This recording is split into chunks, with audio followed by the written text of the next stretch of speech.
송광석 목사가 말이야 설교 중에 찬송도 부르고 한다고 해서 우리 그 부목사님들 설교하는 거 보면 제 흉을 내는 걸 보면 아주 굉장히 정말 여기 오면 흉을 내가고 되는 게 아닙니다. 이건 본문의 감정, 하나님의 마음이 내 안에 완전히 임발부가 되고 나를 지배해서 이게 자연스럽게 나타나야 돼. 그러려면 본문에 흠뻑 빠져야 돼요. 하나님의 감정과 완전히 일치가 돼야 돼요. 그럴 때 우리가 스토리텔링이 가능하고 판을 깔고 이야기를 전개하며 그러면 유혹을 하면은 사람들이 모여들어요 여러분요.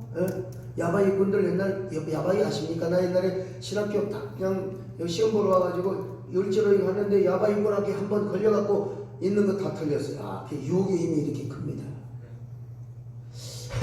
그래서 우리가 내 감정을 통해서 본문이 들어있는 하나님의 감정이 전달되고 성도들이 자극이 돼. 여러분요, 저는 유명한 가수도 우리 교회 일단 남진 그 가수도 우리 교회 정을는데 유명한 조용필, 이선희 그 훌륭한 사람들 만나보면 그 사람들도 사람들을 감동하게 하여 얼마나 그 노래 속에 젖어가지고 그럴 때 자가 발전이 되고 자가 감동이 청중에게 전달이 되는데 오늘날 보면은 제가 유튜브를 보면서요 정제화되고 정형화되고 아주 근사하게 하는 유튜브 설교 보세요. 조회 수 없습니다. 다 빠져나간 거예요. 유튜브 한 지 1년 남짓 됐을 거예요. 이 코로나 때문에 유튜브 한 거예요 사실은요. 근데 오늘 기사에 보세요. 저는 이 저작권에 깎이지만 않는다면 기본적으로 식수만이 일주일에 붙어요. 그건 뭔가 있다는 거 아닙니까 그래도.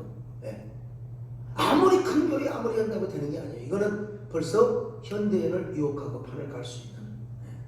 저는 이게요 신학생 때부터 저는 어쨌든 간에 하나님께서 이런 은혜를 주셔서 설교 실습 시간에 지금 보면 당신이 소강석 전사가 어설픈 것 같지만 무한한 가능성이 있다는 이야기를 들은 적이 있어요. 근데 그 본문이 뭐였느냐면 시간이 없으니까 갑시다. 자, 그래서 팁을 하나 드렸는데 이제 우리가 이제 전도를 하는데요. 유혹하는 전도입니다. 저는 제가 직접 전도를 하고 다녔을 뿐만 아니라 교인이 20-30명 모이고 30-40명 모이면서 이제 교인들도 전도할 거 아닙니까? 내가 자신했죠. 데려오기만 해요. 그럼 내가 예배 시간에 진동이는 건 내가 알아서 하겠다. 너무 장담을 많이 해가지고 실패한 적도 있긴 있습니다. 너무 소리가 커가지고 막 귀창에 나가서 그냥 나 도저히 교회 못 다니겠다고. 저 사람들 왜 그럴까? 그때는 내가 몰랐죠. 그냥 살살 할 걸 잘못했다. 그런데 어떻게 전도를 하느냐? 전도도 유혹하는 전도를 하는 겁니다.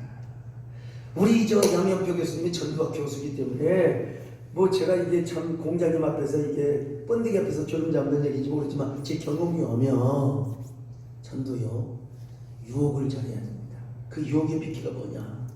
나 여러분 전도 폭발 다 했던 사람이고 사형리 다 달달달 내워요. 근데 그렇게도 전도가 되죠. 근데 저는 어떻게 했느냐? 바로 기도로 유혹을 했습니다. 기도로. 전도가 다니면서 그 사람의 문제, 그 사람의 내면이 어떤 컴플렉스가 있는가 길바닥에서 손을 잡고 저는 기도의 은사가 있습니다. 대통령이고 국회의원이고 장관이고 나는 일단 저하고 밥 먹어요. 그럼 내가 기도할 거 아닙니까? 그냥 기도로 작살내는 거죠. 식사 기도할 때 제 기도 2-3분만 딱 들으면 여러분 교만하다고 하지 마시고 어느 누구도 제가 기도하면 그냥 마음이 싹 들어가서 무장해제를 합니다. 그러니까 여러분 오늘날 이 코로나 시대예요. 많은 분들이 교회는 멀기하고 교회는 안 나와도 인간의 한계성을 절감한다는 거 아니에요. 옛날에 미션 스쿨 다녔던 이거 대학 교수한테 들은 얘기요. 마케팅 전문가한테 들은 얘기요. 많은 분들이 집에서 성경 보고 마음속으로 기도한대요. 신이여 당신이 계시면 코로나로부터 나를 지켜주시기를 바랍니다. 그러면서 성경을 읽고 묵상한다는 거예요. 교회는 안 나와도요. 교회 나오면 창피하고 교회가 옷이 안 맞으니까 이런 사람 걸리면 작살나는 겁니다. 저한테 걸리면 바로 그냥 1시간 만에 끝나요. 그래서 이 유혹하는 그 미끼가 뭐냐면 기도입니다. 요즘 같은 때에 기도 요즘은 눈물이 나와버려요. 그래서 저는 부동산에 가서 미장원에 가서 심지어는 목욕탕에 가서 누구를 만나든지 기도했습니다. 손잡고 기도해주고, 그래서 전화로도 기도해주고, 그리고 나서 복음을 전하고 교회를 나오라고 했던 겁니다. 자, 어쨌든 간에 이거 뭐 할 얘기 많고 이제 끝내야 되겠네요. 그냥 그렇게 해서요. 우리 교회는 지금 뭐 이제 교회가 이미 대형 교회가 됐지만, 작년에 온라인 등록자만 해도 3,800명. 온라인으로 전달한 거 현장 등록이 한 1,100명 됩니다. 어제 튤립 주일, 어제 양 교수님 교회 오셨나요? 오셨죠, 맞죠? 튤립을 4,000개를 신청했는데 모자라고 했어요. 500개 못 드렸습니다. 그냥 골고루 이렇게 해서 20%에서 4,000명이면 되지 않나 했는데 모자랐어요. 못 준 사람, 저녁 예배는 못 드리는 것이고. 그러니까 우리가 이런 상황에서도요. 난 지금 개척을 하고 해도 하루아침에 뭐 몇천 명 모이고 그럴 수는 없지만은 이런 전략으로 또 이런 스피릿으로 나가면 얼마든지 우리가 개척이 가능하다. 여러분, 몇 명이 중요한 게 아니에요. 내 앞에서 2명, 3명, 4명이 든다 하더라도요, 따뜻한 예수 그리스도의 감성으로 복음을 스토리텔링할 수 있고 예수님을 스토리텔링할 수 있다면 그 한 사람 한 사람이 여러분의 설교에 동화가 되고 인발부가 되었어요. 그것이 좋은 기억으로 남고 좋은 경험이 되었어요. 그래서 저는 교회를 개척할 때부터 좋은 교회를 경험하도록 하는 훈련을 많이 했어요. 그 사람들이 일꾼이 되고 지금까지도 저를 떠나지 않고 교회 일꾼이 되어서 생명 공동체, 희망 공동체. 그리고 얼마나 총회를 섬기고 한국교회를 섬깁니까? 여기에 한 사람의 이의가 없이, 그죠? 다 거룩한 영적 부족 공동체를 이루어서 우리 총회와 한국교회를 섬기는 교회가 되고 있어요. 이게 뭐냐? 개척교회 때부터 싹수가 좋고 훈련을 시켜서 그런 겁니다.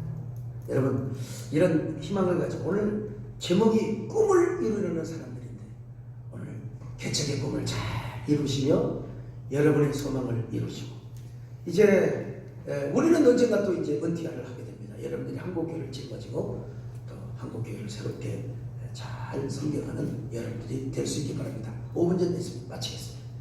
목사에게 가는 사람은 성도지 비신자는 아닙니다. 비신자는 교회에 왜 찾아갑니까? 옛날에는 이 방법이 됐습니다. 지금 통하지 않습니다. 그렇기 때문에 여러분들 정말 맨 땅에서 시작해서 비신자 한 사람 타겟으로 삼는 교회 개척을 삼아야 됩니다. 이게 절실하게 좀 필요한 시대가 됐습니다. 한 사람에 만족하는 교회 개척. 이런 자세들이 필요할 것입니다. 네 번째로는 이제 이 네 번째 경제적 대안을 갖고 시작하는 교회 개척, 이런 말을 하면요, 사실 우리 교단의 어르신 목사님들은 되게 싫어합니다. 왜 싫어하는지 아세요?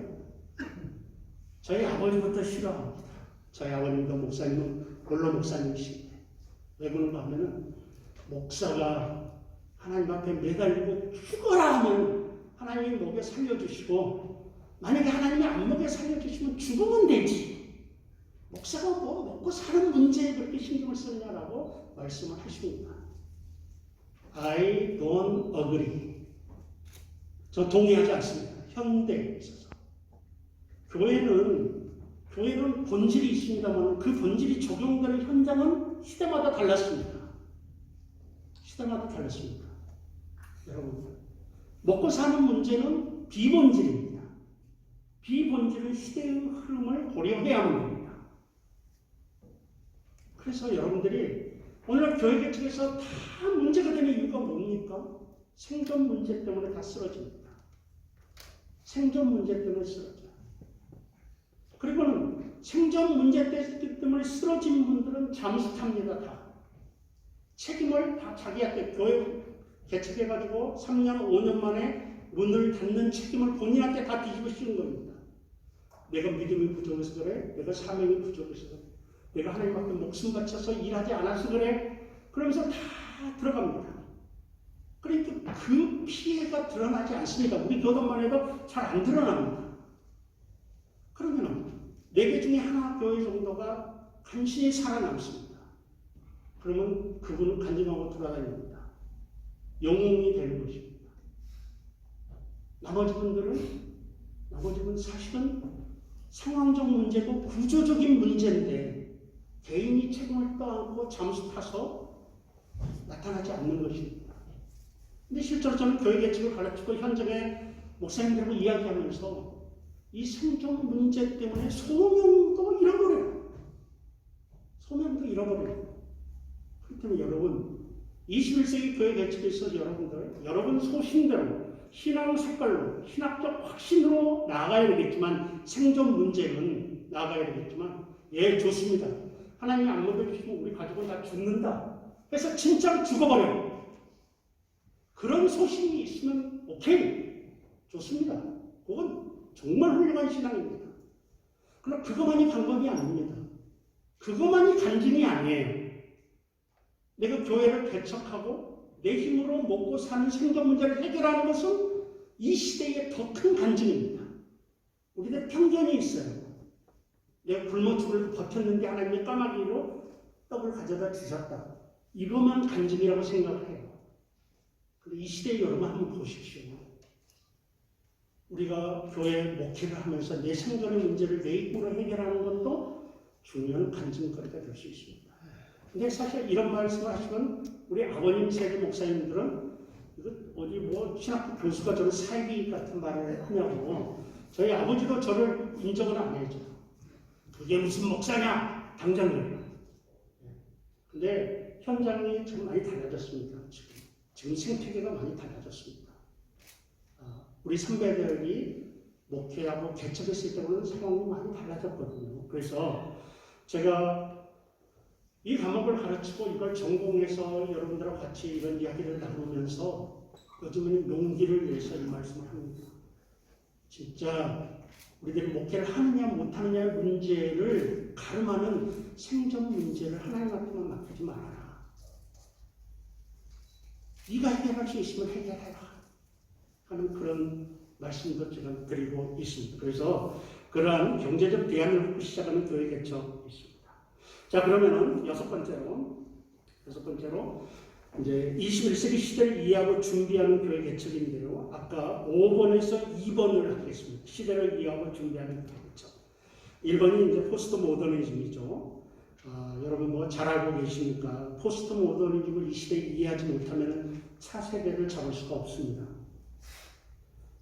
여러분들이 제가 보기에는 여러분들 1990년대 이후생들 계시죠? 여기? 네, 계시죠? 여러분들은 모르지만 제 눈에는 포스트 모더니즘에 충분히 젖어있는 신학도들입니다. 제가 많은 걸 느낍니다. 네, 교육을 하면서 포스트 모더니즘 세대로구나 이 세대들이. 그래서 여러분 자신을 분석하는 방법도 포스트 모더니즘을 공부하는 겁니다. 그래서 이 오늘날의 포스트 모더니즘은 어떤 거고, 그래서 이 포스트 모더니즘 토양에서 그런 복음을 어떻게 전해야 될 것인가, 포스트 모더니즘 세대 제너레이션에게 어떻게 복음을 컨택시킬 것인가, 이런 것들이 굉장히 중요해요. 상대주의, 다원주의, 감성주의, 혼합주의라고 이야기를 했습니다. 여러분들 공부를 하시고, 두 번째로 이 시대는 이제 4차 산업혁명이라는 키워드가 있습니다. 특별히 코로나19 시대에 맞이해서 4차 산업혁명은 정말 큰 키워드가 됐습니다. 메인 키워드가 됐죠. 4차 산업혁명은 그 표를 보시게 되면은 1차 산업혁명, 2차 산업혁명, 3차 산업혁명이 있고요. 4차 산업혁명은 이제 2015년부터라고 이렇게 잡고 있습니다. 그런 내용들을 좀 보시고요. 특징만 보시게 되면요. 융합과 연결, 모든 게 연결되는 것입니다. 그리고 초지능화, 그 다음에 H 가능성은 무슨 말인가 하면요. 여러분이 백화점 앞에 딱 들어가잖아요. 백화점 앞에 딱 들어가면은 딥 러닝이라는 말이 있습니다. 컴퓨터 전공하신 분들 앞에서 제가 또 이렇게 썰 풀고 있는 것 같은 느낌이 드는데 제가 공부한 이야기를 좀 하면은 백화점 앞에 딱 들어가면 컴퓨터가 나를 딱 알아보고요. 그동안에 내가 했던 서치, 내가 좋아했던 기호, 내가 방문했던 웹사이트 이런 것들을 전부 다 모아가지고 이 사람은 뭘 찾으러 왔다. 내지는 이 사람이 옷을 설치하는데 그 옷을 딱 앞에다 대주기 돼. 이게 예측 가능성입니다. 쉽게 말하면. 이런 예측 가능성의 사회입니다. 이 세 개를 붙이면요. 앞으로 제가 종종 어디 특강 가서 하는 소리가 있는데 진짜로 있지 않습니까? 모이는 교회가 없어질 수 있습니다. 모이는 교회가. 왜냐하면요. 스크린에 목사님이 나타나는 게 아니라 벽에 툭 치는 목사님이 나타나는 거예요. 그래서 이야기하는 거예요. 가상현실 같은 거. 그래서 정말 이 4차 산업혁명을 여러분들이 이해하지 못하고 또 이걸 이용할 수 없다고 하는 데면은 21세기 중반에 여러분의 목회가 어려워집니다. 그래서 단순히 핸드폰 여러분이 조작하는 이 방법, 이런 기본적인 것을 떠나서 4차 산업혁명이 인간의 삶에 어떤 영향을 갖다 주는지, 왜? 우리가 복음을 전파해야 될 세상이거든요. 그 세상에. 그래서 그걸 좀 여러분들이 보셔야 된다고 생각합니다. 그 다음에 세 번째 특징이 뭔가 하면은 탈기독교 또는 후기 기독교라고 하는데요. 이건 정말 중요한 겁니다. 우리 목사님들이 그리고 또 여러분들이 정말 깨달아야 할 게 이거거든요. 정말 깨달아야 됩니다. 기독교가 대한민국 사회에서 어떤 위치냐. 그러니까 기독교가 대한민국에서 어떤 취급을 하고 있느냐. 여러분들 대체로 다 알고 있는 그런 상식 수준이 아니라 학문적으로 정립을 해야 됩니다. 이걸 이제 탈기독교 또는 후기 기독교라고 이렇게 합니다. 기독교가 더 이상 중심부에 있지 않다는 것입니다. 주변에 밀려나 있다는 겁니다. 주변으로 밀려나 있습니다. 사람들이 기독교를 우리 기독교가 한때는 뭐 천만 됐다고 하지만 사실은 우리가 중심 지역이 있었던 적, 양적으로 중심 지역이 있었던 적은 없다고 봅니다. 그러나 개학이나 일제시대나 또 우리 70년대 이 정도까지는 기독교의 영향력은 중심부에 있었습니다. 영향력은. 그리고 기독교 왕성이 많은 목사님들이 지금도 기독교가 그런 위치인 줄 알아요. 지금도 기독교가 중심 세력인 줄 알아요. 그래서 중심 세력이라고 생각하는 그 결과가 뭐냐 하면은 세상에 대해서 거만해, 교회가. 세상에 대해서 A를 안 지켜. 이게 왜 거만하니까? 기독교가 중심이라고 생각하니까. 근데요, 지금 그게 아니라는 거예요. 이제는 우리는 주변부에 있고요. 우리는 마이너 그룹이고요. 우리는 욕먹고 있고요. 그래서 제가 생각하는 게 뭔가 하면은 우리가 1세기에서 3세기 기독교를 봐야 된다는 거예요. 지금 우리 기독교가 처해져 있는 위치가 1에서 3세기 로마 제국 사이, 그러니까 교회가 인정받기 전 기독교가 로마 제국 안에서 받는 대우와 똑같아요. 그래서 우리가 생각하는 게 1에서 3세기 때 그 어려운 시대 때 그때 초기 교회들은 로마 제국을 정복했는데 그 안에 비결이 있다는 거예요. 그들이 어떻게 전도했고, 그들이 어떻게 교회 생활했고, 그들이 어떻게 복음을 전했고, 거기서 우리가 프린시플, 원리를 끄집어내서 이 시대에 적용해야 된다. 그래서 사실 코로나19로 인해서 이렇게 어려워지고 있는데 사실 1에서 3세기 때 전염병이 11번이 있었습니다. 로마 제국. 실제로는 굉장히 심각한 전염병이 2번 있었고요. 그러니까 그 전염병, 그다음에 사람들한테 박해받는 거, 멸시와 천대, 편견에 시달렸죠. 주변부에 있었죠. 숨어 있었죠. 예수 믿는다고 소리낼 수도 없었죠. 그 시대. 근데 그 시대 때 기독교는 급속도로 부흥했고 제가 생각하기에 1에서 3세기에 이 시대를 타개할 방법이 들어가 있다는 거죠. 그들을 연구하고 공부해야 됩니다. 이 시대랑 똑같은 거죠. 자, 다시 강연으로 가면 지금 우리는 주변으로 밀려난 기독교이다. 이런 내용을 담아놨습니다. 네 번째로 이 시대가 어떤 시대인가 하면 코로나19 시대죠.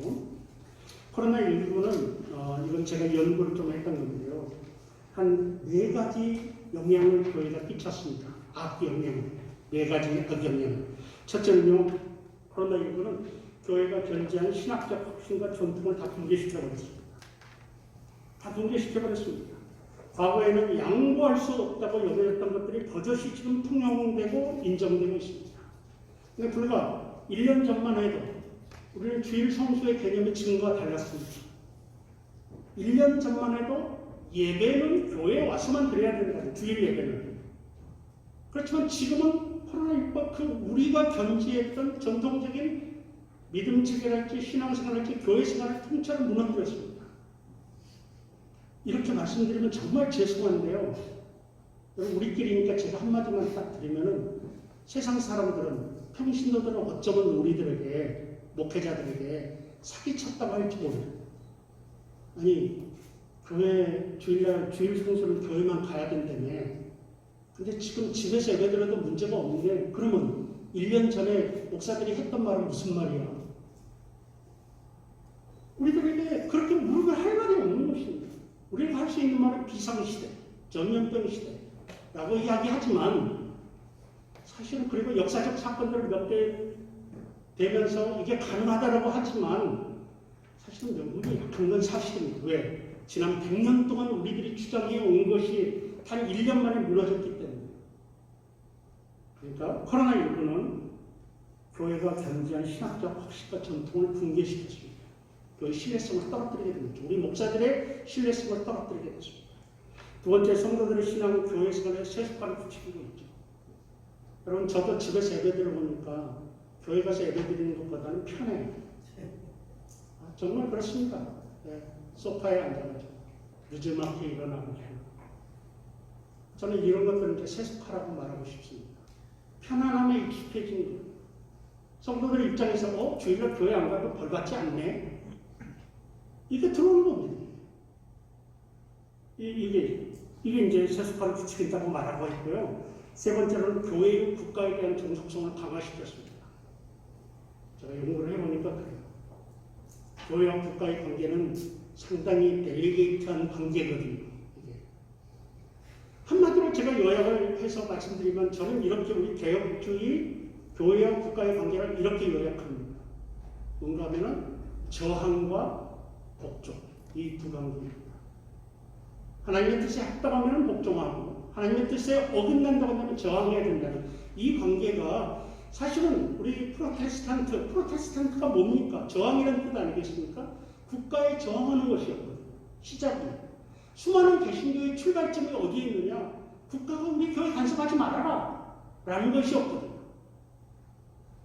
그래서 여러분 이런 것들을 생각해 봤을 때 근데 이 코로나19로 인해서 교회가 국가에 종속되고 있습니다. 계속 종속되고 있습니다. 여러분 이 컨트롤하는 것은 굉장히 재밌습니다. 누구에게나 우리 인간에게나.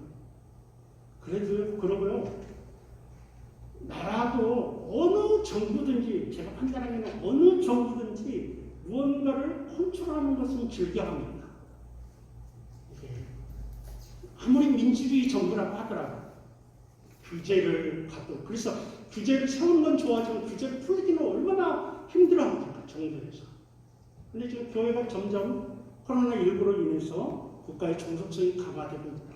그래서 건강한 국가와 교회 관계가 깨지고 있다. 네 번째로 교회의 대사회적 이미지가 악화되고 있습니다. 사실 우리 다 알고 있죠. 코로나의 진원지, 발원지 막 이런 평가를 받고 있습니다. 이런 적어도 4가지 영향을 주었다고 제가 판단을 합니다. 그리고 기타 새로운 트렌드 형성이 되죠. 그래서 이런 상황 속에서 또 긍정적인 변화도 있습니다. 이런 것들을 여러분이 한번 읽어보시고요. 그래서 7번째로 가게 되면 이러한 4차 산업혁명 또 코로나19 또 탈기독교 시대에 포스트 모더니즘 이런 특징들을 갖고 있는 이 시대에 여러분이 교회를 개척하려고 생각하신다면은 전략을 몇 가지 소개하고 마치려고 합니다. 첫째는 일상을 목회 현장, 일상을 교회 개척 현장으로 사용하라. 여러분의 삶의 현장 따로 장소를 마련해 놓고 때로는 이거 굉장히 유익합니다. 여러분 장소를 미리 마련해 놓은 교회 개척에서 굉장히 유익합니다. 특별히 우리 대한민국 백성들은 정착민입니다. 농경사의 정착민입니다. 그래서 뭔가 집이 없으면 안정되어 있지 않습니다. 우리 문화권. 그래서 능력이 되시고 여건이 되신다고 한다면 교회 장소를 마련해 놓고 교회 개척을 시작하면 우리 문화권에 딱 맞습니다. 매우 안정감을 줄 수 있습니다. 저는 교회의 가치를 평가절하하는 것은 아닙니다. 매우 중요합니다. 그러나 간판 걸어놓은 게 교회 개척이 아니라는 거죠. 이건 제가 지적하는 것입니다. 그래서 여러분의 일상이 목회 현장이 됩니다. 그래서 교회당 중심에서 여러분의 일상으로 좀 시각을 바꿔라. 소소한 일상. 초대교회 전도가 그랬습니다. 초대교회는 교회당이 있었던 거 아니고요. 유명한 전도학자가 있었던 거 아니고 전도 전략이 있었던 것도 아니고요. 유명한 부흥사가 있었던 것도 아니고요. 그런데 그들은 자기네 주인을 복음화시켰고 아내는 남편을 복음화시켰고 부모는 자녀들을 복음화시켰고 밑에 부하는 위에 상사를 복음화시켰고 이렇습니다. 이 놀라운 과정이 있었거든요. 왜? 일상에서 복음을 전하기 때문에. 일상이 그들의 신앙생활의 터전이었기 때문이죠. 그래서 여러분들 교회 개척을 하실 때 동네 사람이 먼저 되십시오. 일상의 동네 사람. 동네 사람이 먼저 되셔야 됩니다. 그래서 미장원 아주머니하고 수다 떨 수 있어야 됩니다. 세탁소 사장하고 수다 떨 수 있어야 됩니다. 이게 일상에서 내가 교회 개척자. 어느 지역에 여러분이 교회 개척자로 가시게 되면 그거 시민이 먼저 되십시오. 동네 주민이 먼저 되셔야 됩니다. 옛날과는 달라졌습니다. 지금 이 시대가 그렇다는 것입니다. 옛날처럼 노방전도 할 수도 없습니다. 해야 돼요. 노방전도 해야 되지만 할 수 없습니다. 모일 수 없습니다. 북치고 돌아다닐 수 없습니다. 아무데나 띵동 눌러서 들어갈 수 없습니다. 요즘에는 여러분의 일상에서 만나는 사람 그리고 여러분의 근무지는 교회 개척 근무지는 수업 시간에 많이 이야기 듣는데 길거리가 되어야 됩니다. 어두컴컴한 몇 평 지하 5동 그 안에서 기도만 하고 있는 게 아니라 기도는 당연히 해야죠. 그럼 하루 종일 기도만 하고 있습니까? 아닙니다. 컴팩트하게 새벽에 기도하고 하루 종일 8시간을 길거리에 돌아다니죠. 사람 만나러 돌아다니죠. 사람을 만나야 전도를 하는 겁니다. 근데 많은 교회 개척자들이 뭐예요 지금? 선배 교회 개척자들은 교회 건물 마련해놓고 그 안에서 어두컴컴 거기서 하루 종일 머물고 있는 거예요. 사람 오기를 기다려요. 누가 옵니까? 비신자가 오겠습니까? 어쩌다 성도들이 오죠.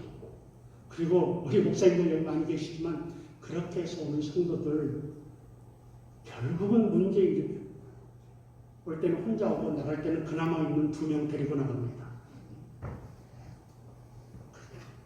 그래서 그런 것들. 그래서 일상을 목회 현장으로 제발 사용하라. 목사 별거 아닙니다, 여러분. 목사 시민입니다. 시민입니다. 그거를 쓸데없는 이율론에 의해서 목사가 마치 그래서 어떻게 저 사람들하고 여러분 제가 미국에서 처음 와가지고 제 막내랑 같이 왔는데 그 막내 학부모 회의 나갔어요. 학부모 회의 당연히 나가야죠. 학부모는 됩니다. 모든 문제를 다 전도의 도구로 쓸 수 있으니까요. 그래서 저 이렇게 말하면 큰 일 말인데 참고 한번 해보세요. 여러분 아파트 사시면 동대표 하세요. 교회 개척하려면 안 시골에서 개척하면 2장 나세요. 2장. 와이나 복음을 전하기 위해서. 물론 조심해야 될 게 너무 많죠. 제가 좀 극단적인 예만 드는데, 왜냐하면은 동네 사람이 먼저 되는 전략으로 나아가요. 일상에서. 요즘 교회 개척 좀 많이 바뀌었습니다. 지금. 두 번째로는 지역교회를 세워요. 그 지역에 녹아 들어가지 않는 교회는 사람들로부터 외면당합니다. 그렇기 때문에 교회 개척을 할 때 그 지역을 분석하는 게 있습니다. 또 지역을 분석하는 툴들이 이미 교회 개척하기 위해서 많이 발전되어 있습니다. 그 지역에 누가 사는지, 뭐 하는지, 수준은 어떤지, 그 지역의 정서는 어떤지, 그 지역의 한은 무엇인지, 그 지역이 특별히 기독교에 대한 악한 감정이 있는지, 이런 모든 것들 분석, 그 지역 안에, 그 지역의 니드를 찾아 들어가는 거죠. 여러분, 개척교회 할 수 있습니다, 그렇게. 규모가 작기 때문에 큰 일은 못하겠지만, 지역의 한 부서에서 작은 필요에 이렇게 나올 수 있거든요. 내가 교회니까, 내가 돌아다니면서 그런 일들을 하면 되거든요. 목사 혼자. 제발, 동사무소 말고 뭐라고 그러죠, 요즘? 주민센터 가셔서 내가 할 수 있는 일이 뭐냐고 물어보십시오. 우리 목사들이 왜 그 일을 못합니까? 지금 교회를 개척하면서. 이런 좀 색다른 방법으로 하셔야 되고, 세 번째로 교회가 선한 이웃이 되는 교회 개척은 당연합니다. 구제와 다른 사람을 돕는 것은 최고의 전도 방법입니다. 지금까지 역사에. 최고의. 뭔가 필요한 사람의 그 필요를 채워주는 것은 최고의 전도 방법입니다. 그걸 좀 활용을 하셔야 됩니다. 그러니까 학자들이 말하기를 복음을 받아들이지 아니하면 공동체를 보여주라는 말이 있습니다. 이 말은 굉장히 중요한 말이거든요. 공동체를 보여주란 말은 그 사람의 필요를 교회가 채워줘라는 것이거든요.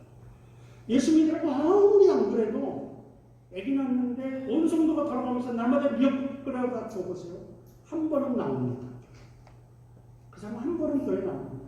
이게 복음 거부하는 자들에게는 공동체를 보여주라는 말입니다. 이 말이. 그래서 가능합니다. 특별히 초대교회에서 이 말씀만 하고 마치겠습니다. 시간이 다 됐습니다. 초대교회에서 교회가 급속도로 성장할 수 있었던 것은 많은 학자들이 이렇게 이야기합니다. 전염병이 로마 제국을 멸망시켰다는 거예요. 당연히 인구가 3분의 1씩 막 줄어들어가니까 노동력이 부족해지죠? 노동력이 부족하면 식량 생산에 차질이 오죠? 식량 생산에 차질이 오게 되면 여러 가지로 무너지게 됩니다. 그래서 어떤 학자는 전염병이 로마 제국을 멸망시켰다고 합니다. 그 정도로 전염병의 피해가 컸습니다. 그런데 그 와중에 기독교는 부흥했습니다. 그러니까 어느 학자가 말하기를 전염병이 로마 제국에는 실이 되었지만 기독교에는 득이 되었다. 왜 그랬느냐? 전염병에 대한 대처 때문입니다. 기독교의 대처. 이 대처가 어떠했느냐? 그때 당시에 다른 종교들은 답이 없었습니다. 이 전염병에 대해서. 가장 큰 답이 뭐냐면 도망가는 것입니다. 기독교는 답이 있었습니다. 죽음에 대한 답이 있었고, 죽음 이후의 세계에 대한 답이 있었습니다. 그렇게 죽음을 두려워하지 않았습니다.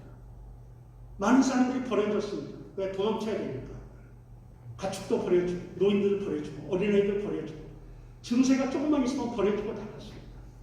기독교는 그러지 않았습니다. 그들에게 다가갔습니다. 고쳐줬습니다. 돌봐줬습니다. 죽은 시체를 처리해 주었습니다. 이런 일들을 하는 겁니다. 이미지가 대외적인 명분을 제공한 거죠. 그러니까 교회가 존재할 명분을 세상에 주어야 할 때입니다. 지금. 사람들이 생각합니다. 저 교회 왜 우리 동네에 있어야 돼? 라고 묻습니다. 시끄럽기만 하고 교통체증을 일으키고 주일마다 소란스럽고 왜 있어야 돼? 명분을 못 주고 있는 것입니다. 명분을 못 준다는 것은 우리가 빚진 자의 자식 아니라 빚을 준 자세요. 그래 이미 우리 교회가 주변부에 밀려나 있다는 사실을 느끼지 못하기 때문입니다. 우리가 지금 코로나19 때 명분을 줄 수 있는 것은 구제고 돕는 거고 우리가 빚진 자가 되어가지고 이렇게 나아가는 모습들입니다. 그리고 이것은 주님 오실 때까지 가장 효과적인 전도 방법이고 교회 개척 방법입니다. 산 위의 동네가 되는 거예요. 자, 짧은 시간에 제가 많은 말씀을 드렸습니다. 어떤 것 대충 지나보고 어떤 것은 조금 설명을 하고 그랬는데도 여러분들께서 저는 생각하기에 여기 있는 교재를 보면서 제가 드렸던 설명들을 들으면서 감은 잡고 여러분들이 생각할 수 있으리라 생각합니다. 여러분들께서 이걸 잘 보시면서 이 시대에 이제 뒤에서부터는 실제 개척하신 분들의 사례들이 나올 것 같아요. 저는 조금은 이론적인 내용들을 가지고 이 시대에 어떤 교회 개척을 해야만 되는가 그런 내용들을 좀 전달했습니다. 저는 여러분들 이런 내용들을 가지시고 다르게, differently, 다르게, 제발 좀 다르게 해도 괜찮습니다. 목회 다르게 해도 괜찮아요. 선배들처럼 안 해도 됩니다. 그릇은 바뀌어야 돼요. 복음은 바뀌지 않지만 복음을 담는 그릇은 분명 바뀌어야 됩니다. 지금 21세기 중반에 여러분들은 목회를 하게 될 테고 코로나19로 인해서 파무나 예녀 같은 사람은 절대로 이전 세계로 돌아오지 않는다. 돌아오지 않을 이전 세계를 염두에 두고 목회 생각하지 말아라 라고까지 말을 하고 있습니다. 물론 저는 100% 동의하지는 않습니다만 분명히 온라인과 오프라인을 같이 가야 되는 시대가 여러분의 시대입니다. 다르게 교회를 지나고 다르게 목표를 품고 상상력을 가지고 좀 도전적으로 좀 더 젊었을 때 도전적으로 실패해도 또 기회가 있으니까 이렇게 좀 가셨으면 그런 교회 개척을 가졌으면 좋겠다라고 해서 말씀을 드렸습니다.